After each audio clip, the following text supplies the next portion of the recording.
সফলতা কখনোই উপর থেকে নিচে নেমে পড়বে না। সফলতার জন্য আপনাকে পর্যাপ্ত এফোর্ট দিতে হবে। যে ছেলেটা বিসিএস ক্যাডারে রয়েছে সে ছেলেটাকে পর্যাপ্ত পরিমাণে কষ্ট করতে হয়েছে, দিনে 16 ঘন্টা বছরের পর বছর বই পড়তে হয়েছে। আবার যে ছেলেটার ফেসবুকে 1 মিলিয়ন ফলোয়ার্স রয়েছে সে ছেলেটাকে দিনের পর দিন ভিডিও মেকিং করে ছাড়তে হয়েছে, এবং একটা বছর 2টা বছর ভিডিও ছাড়ার পর তারপর তার 1 মিলিয়নে পৌঁছেছে। পাশের বাড়ির অমুক ছেলেটার ভালো কেরিয়ার আছে, আপনার কেন নাই?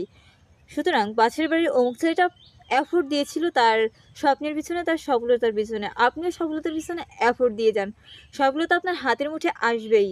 যদি ভাবেন যে আল্লাহ ভরসা, যা হয় হবে, আল্লাহ একটা কিছু করবে, যখন পৃথিবীতে পাঠিয়েছে, আল্লাহ কখনোই আপনাকে সফলতা দিয়ে পৃথিবীতে পাঠাবে না। সাধারণ হয়ে জন্মায়, অসাধারণ হয়ে মৃত্যুবরণ করে। নজরুলের পৃথিবীতে কিছুই ছিল না সম্পত্তি, সুতরাং নজরুলও কিন্তু একজন সফল ব্যক্তি। আবার রবীন্দ্রনাথের অঢেল কিছু ছিল, রবীন্দ্রনাথের সেই থেকে কিন্তু সফলতা না, রবীন্দ্রনাথের নিজের কর্মই তার সফলতা। সুতরাং আপনি যদি আল্লাহর ভরসা করে বা ঈশ্বরের ভরসা করে আল্লাহ সফলতা উপর থেকে ফেলবে, কখনোই না।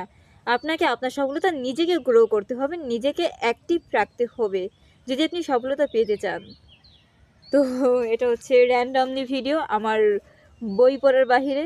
আমার মনে হলো সফলতাটা নিজেও আমি অর্জন করতে চাই, সুতরাং চাই যে আপনারাও অর্জন করুন। সফলতার পিছনে খাটেন, নিশ্চয়ই ভালো কিছু পাবেন। বেস্ট অফ লাক সবাইকে, এবং নিজের জন্য আমার বেস্ট অফ লাক।